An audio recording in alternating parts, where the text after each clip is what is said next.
about Teshuva. My life experience is such that I became a part of what became known as the Baal Teshuva movement in the 1970s. That is, I grew up as a secular Jew without any real kind of investment in Jewish life, and then stumbled upon a kind of Judaism in the mountains of northern New Mexico, where I was living and studying acupuncture with a group of people.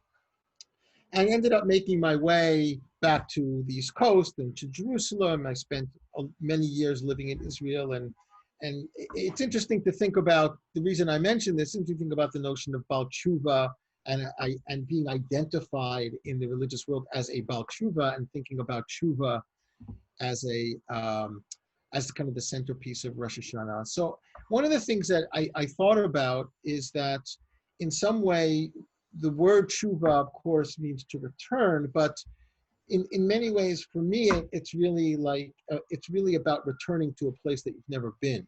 It's not about returning to a place that you've been. And so I think that the kind of paradox of returning to a place that you've never been is something that I experience in my life.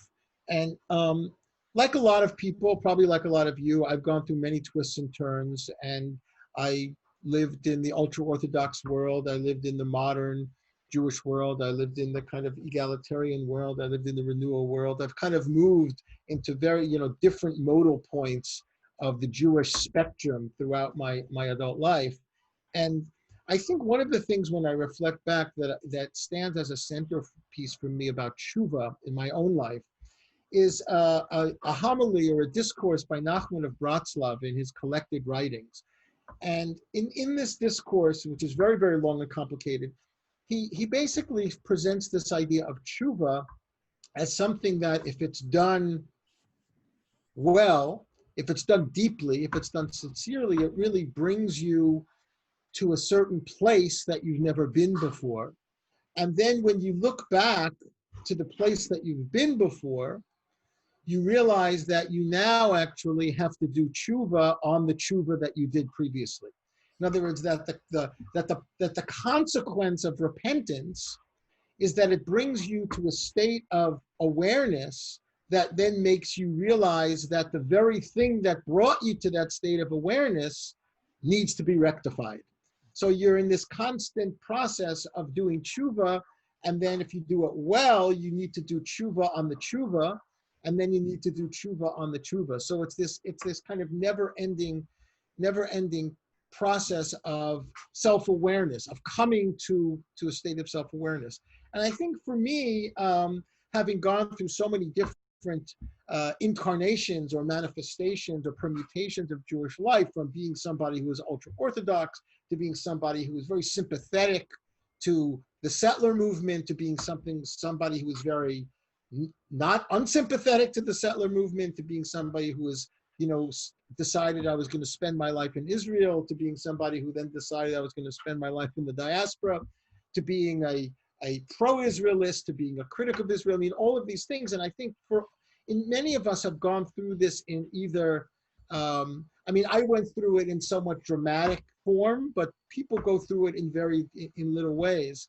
And I think it's the very idea of the relationship between stasis and change, that somebody who is a person who is a Baal Teshuva, who is doing Teshuva, is never in a place of stasis. And they're always, the Teshuva is driving them to see something about where they are in relationship to where they've been and in relationship to where they're going. So that in a sense, I can look back at myself and say, well, am I the same person I was when I was a Haredi Jew, when I was an ultra-Orthodox Jew? In many ways, I think very different things about the world. I think very different things about God. I feel very different things about Judaism. But I do identify with that person. I do identify with that person who believed very differently. So in a sense, it's always resonated with me, the idea that Teshuva is transformative in that it brings you to a place that never existed before. That it's not, and I'll say it a little differently, it's not that there's a place and then you're in another place, and then you do tshuva and you get to the new place. It's that the tshuva creates the new place. The tshuva is a creative process. It's not that that's what I mean by returning to somewhere where you never existed. The actual place where you are never existed until you went through that process of tshuva, which then only then brings about a sense of awareness of the world and a consciousness about the world, which then brings you to move to that next place. So in a way, for me personally, my life has been a life of tshuva ala tshuva. What Nachman says, tshuva ala tshuva, tshuva on tshuva itself. If it's done well, it will produce the need to repeat itself. If it's not done well, then you kind of sink into a complacency. You can sink into a place of certainty that you know what's right, you know what's wrong, you know what's good, you know what's bad. But I think that tshuva is that which will always prevent that complacency, will always push you further. And, I know that over the course of the many years that I've known Michael, and through the course of the many years of Michael's own writing and his own activism, right? I mean, Michael is a great example of tshuva ala tshuva, right? It's always moving, you're always changing, there's always something new. And I think my blessing to everybody in the Bay Area is that we really are able to kind of embrace this idea of non-complacency and realizing that to really do tshuva really means to open yourself up to something that's never existed before, to open yourself up to a place that's never existed before. I think this is something that Reb Zalman taught us. I think this is something that Hasidism teaches us. I think it's something that Nachman of Breslev teaches us, that there's a way in which we as agents in this world, agents of change in this world, constantly need to be engaged in the process of tshuva, not as return, but tshuva as an act of creating our own future, which then requires us to create a future again and again and again. And that's what's so tiring about life. It's also what's so exciting about life.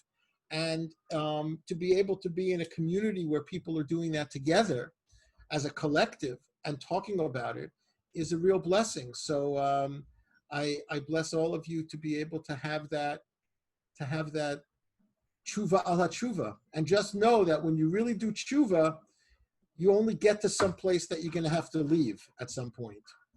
It doesn't ever stop. So I bless you for that. I wonder if you could say just a word or two about how to get into tshuva, whether there's anything that you'd like to suggest. We developed a tshuva workbook that we've sent to all the people coming to our services to work through on the Aseret Yemei Tshuva, the 10 days starting from Rosh Hashanah to Yom Kippur. But I'm wondering if you have anything that you might say that you felt helps you get into a state in which you're really willing to look at yourself and think about whether you are the being you want to be. No, it's a great question. I mean, I don't have anything concrete, but I think just in general to try to take, I mean, in a certain way, we think about Rosh Hashanah and then 10 days later we think about Yom Kippur, and we don't really spend enough time thinking about those 10 days of, the 10 days of Tshuva is really the center. In other words, Rosh Hashanah is just the entry point, and Yom Kippur is just that final gate that you pass through. But the real productive work is during those 10 days. And it's very difficult to do that, right? Because we go back to work, we go back to our lives, we go back to school, and they say, okay, we'll see you next week on Yom Kippur. But actually the real work gets done during those 10 days. And that's where the difficult work gets done. Because it's kind of easy to do it when you all get together, you have a liturgy, you kind of create a space. But it's, I think, on the quotidian of going back and saying that every day of the 10 days of Tshuva, one can see as a kind of a microcosm of a month of the year, right? So to be able to contemplate each day as the month of the previous year and to try to move you to think about the ways in which that month, what happened in that month? What happened last January in your life? What happened last February? What happened last March? To be able to kind of allow you that reflective space and just to really take, I mean, I try to do this, I know many of us do, to really just to try to take 20 minutes, a half hour every one of those 10 days and to engage in some kind of contemplative practice.